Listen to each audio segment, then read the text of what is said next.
Kính chào quý vị, chúng tôi là luật sư Nguyễn Hoàng Dũng. Ngày hôm nay lại được hân hạnh đón chào quý vị đến với chương trình hội thảo của NYCRC đồng hành và chia sẻ. Và hôm nay chúng tôi lại có được sự quay trở lại của ông Gregg là giám đốc châu Á của trung tâm vùng New York City Regional Center. Mr. Gregg, welcome back. Thank you very much for having me. Thank you for your time, your expertise and your insight into the role of a regional center in the EB-5 process. Very welcome. Kính thưa quý vị, ngày hôm nay ông Gregg sẽ nói chuyện với chúng ta về tầm quan trọng của trung tâm vùng trong việc đầu tư theo diện EB-5. Kính thưa ông Gregg, trung tâm vùng là gì và cái tầm ảnh hưởng của nó trong chương trình EB-5 như thế nào? Mr. Hayden, what is a regional center and what is the role that it plays in the EB-5 process? Regional centers in general are typically privately owned entities that are approved by the government of the United States under the USCIS immigration service. And that entity is responsible for a turnkey experience for immigration for those people who are investing in the EB-5 program, typically in this case. And the regional center provides all of the documentation for approval so that the immigrant can experience the investment process without a lot of burden and a lot of extra risk and capital investment on their own part. It's a fixed price, and that price is set, and we're responsible for reporting to the government all the job creation that's required for them to fulfill the program. Có lẽ theo lời của ông Hayden thì làm đầu tư với một trung tâm vùng có lẽ thuận lợi hơn là mình đầu tư trực tiếp, phải không ạ? So according to you, it's probably easier, more convenient if an investor selects a regional center as opposed to a direct investment. Is that correct? Yes, the Citizens and Immigration Service requires all of your capital to be at risk, and for us to create the necessary jobs with the capital investment. If you were to do that as an investor on your own, the burden would be 100% on you in all aspects of immigration and all aspects of the projects. We tend to, as the regional center, mitigate or minimize all of that risk by providing this turnkey experience. Có rất là nhiều trung tâm vùng tại nước Mỹ, thì không biết là ông Gregg có thể cho chúng ta biết là cái sự khác biệt của trung tâm vùng ở New York City Regional Center và những trung tâm vùng khác hay không? I suppose that there are quite a few regional centers in the U.S. What is New York Regional Center and how is it different from the rest? First of all, the New York City Regional Center was the first regional center in New York State and specifically in New York City approved by USCIS. We were approved back in late 2008. And since that time, we have brought to market 21 projects for EB-5 investors to enjoy. We have about 3,000 families in our program. And all those 21 projects have been approved. And our regional center is a little bit different than most. One is we're very risk-focused in terms of minimizing the risk to the EB-5 investor. And in minimizing this risk to the EB-5 investor, we really offer 5 benefits. Escrow, completion guarantees to minimize the risk. All of our projects are on government land, which helps us eliminate the need for a commercial bank loan in the process, and that allows us to drop down into that senior position, acting just like a commercial bank in every way and recognized by the government of New York City as an institutional lender. And none of our projects have any redeployment risk, and all of our projects enjoy wonderful support from the government. So in that sense, we manage risk at a lower level than other regional centers. Đã thành công trong 21 dự án, có lẽ chúng ta nên tìm hiểu xem New York City Regional Center đã hoàn trả lại được tiền cho những nhà đầu tư như thế nào. Out of your 21 projects, how are your investors doing in terms of recouping their investment? Well, again, we were first approved in late 2008. At that time, we spent about a year or more determining what would be the most safe, the most secure structure and formula to provide EB-5 investors. And about a year later, we started launching projects. Those first two projects in our queue of 21 projects have been fully repaid.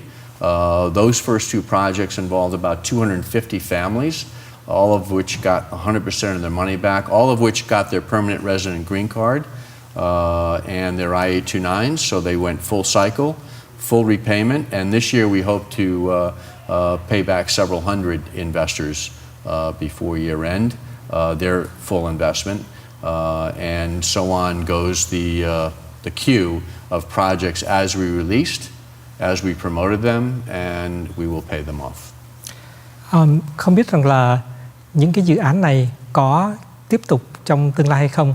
Chúng ta sẽ tìm hiểu xem là hiện nay New York City Regional Center có những dự án gì mà để cho quý vị đầu tư có thể tìm hiểu. Mr. Hayden, do you currently have any projects that the investors can consider? Yes, we have a very exciting, a very special project called Fresh Direct Phase 2. Fresh Direct is a very large company. It's a New York-grown company. It has a 17-year operating history, generates over $650 million in revenues, and has an EBITDA of about $32 million currently. So it's making money during construction, and this particular phase follows the first phase, which is 100% complete. All of the investors have been filed on their I-526, and there has been an I-829 filing on that, which is important for all investors to get their permanent green card. In this particular phase, just like all of our previous projects, we have an I-924 approval. We have individual investors who are approved at the I-526 level. And more special than most projects in terms of managing risk, minimizing risk, this project is now 90% complete, which means 90% of the money in the capital stack for this particular project has been spent, which allows us to say that all of the minimum job requirements for the I-829 as required by USCIS have now been accomplished, and this project is due to be complete in late July, early August of 2018, this year. So very, very little critical, if any critical construction risk remains. Very safe, very secure project, and we have a senior leasehold security interest in this project to protect our investors. Dự án mà ông Gregg Hayden vừa mới trình bày cho chúng ta nghe thì rất là hấp dẫn và rất là bảo đảm, nhưng không biết rằng là dự án này có đáp ứng được cái đòi hỏi về rủi ro của chính phủ Mỹ hay không. Mr. Hayden, it sounds very safe, but how do you balance the requirements from the government in terms of risk for the EV5 project versus the investors' concern for a safe investment? Well, at the outset, when we set this project up, we set it up for two phases. By accomplishing the first phase, which is largely completing the real estate structure, which was the manufacturing and distribution facility, and it also involved the installation of equipment. The second phase involves additional equipment, very high technology equipment in the manufacturing and distribution industry, by adding floors for inventory to be picked and fill bins along 9 miles or 15 kilometers of conveyor systems that move all of the orders through the process onto a truck and into the city streets of New York City. So balancing risk from both an immigration standpoint and a project standpoint, since we're the senior lender, our money is funded last and is refunded first. So all of the other 60% of the funding that we don't provide has been funded first, creating all those jobs. So we manage the immigration risk by delaying the funding of the EB5 investor, and by delaying that funding, all the critical risk of construction is avoided by our investors. And then as we get into the second phase, the project is well advanced, nearly complete, while we're entertaining new prospective investors coming into our project with a very safe, nearly complete project with all the approvals in place. So it's a wonderful, safe and secure balance of risk and a great immigration option for our investors through USIS, I should say, sorry. It's wonderful news. Kính thưa quý vị, theo như lời trình bày của Gregg Hayden thì cái dự án đã sắp sửa hoàn thành và những nhà đầu tư sẽ được bảo đảm rất nhiều so với những dự án khác. Nhưng không biết là có còn nhiều cơ hội để cho các nhà đầu tư tham gia vào dự án này không? Mr. Hayden, it sounds wonderful, but I understand that you've been very busy promoting the project. You just got back from Brazil, and you're on your way to India, and so on and so forth. What is the scope of the project? How many slots, so to speak, are left for the investors? And what is the urgency, if there's any? Well, if any urgency, it really is to get involved in the EB5 program before any prospective legislative change takes place in the industry. And when I speak of legislative change, there is and has been for a few years now discussions about increasing the price and adding certain reforms to the EB5 immigration program. This program has grown dramatically over the years and has drawn a lot of attention from the U.S. Congress, and they'd like to address a few things while making it more price compatible or maybe even price competitive with other sovereign programs around the world. So in that regard, the urgency is now because the price could nearly double over the next few months. And none of us are really quite sure when or if that's going to happen, but now is the time. That's what I would encourage investors to look at, is that looming legislation which would trigger a decision immediately. With respect to your current project now, what is the percentage of the EB5 investment money versus the whole project? And how many jobs are looked to be created? And how many investors are you looking for at the moment? Okay, we're looking for another 20 to 30 investors. We have people in process right now in terms of moving money and signing the signature pages and fulfilling their obligation from a source of funds perspective. So we work very closely in Vietnam with USIS, and USIS has 4 major offices in Vietnam, and we service all of those offices and work very closely with their teams to address the personal needs of each individual investor who are interested in our program.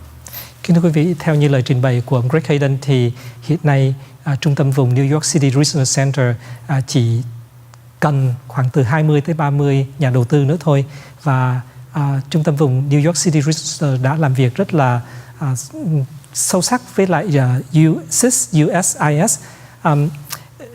Không biết là cái kinh nghiệm làm việc của trung tâm vùng New York City Regional Center với lại USIS như thế nào. Có lẽ chúng ta sẽ tìm hiểu thêm. I understand that you have worked very closely with USIS over the years. What is your experience with USIS?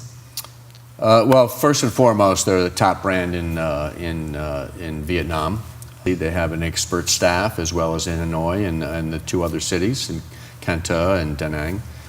So we've worked in all 4 cities to promote our projects, and most notably Wi-Fi Steiner, where we financed all the installation of the free Wi-Fi in New York City.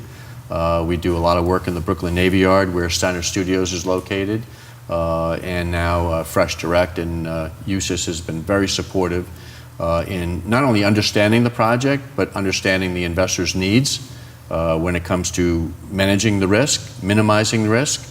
USIS has that talent. USIS has that understanding of our project structure. And USIS consultants and the document processing work together very closely as a team. With expert document processing, the investors are very much assured of a very smooth process of going through the source of funds, and working closely with David Herson Partners as legal counsel. It's a very seamless process between the regional center and the investor moving their money to the United States for our program. Chúng tôi rất là trân trọng những lời đánh giá cao của ông Hayden, và chúng tôi cũng mong rằng là sự hợp tác giữa USIS và New York City Regional một ngày sẽ lớn mạnh hơn. We thank you so much for your time. We thank you so much for your trust in us, and we hope that our relationship will grow for the future benefits not only of our 2 entities but for our investors as well. Thank you again. You're welcome, and my pleasure. Pleasure's all mine. Thanks. Xin kính chào quý vị.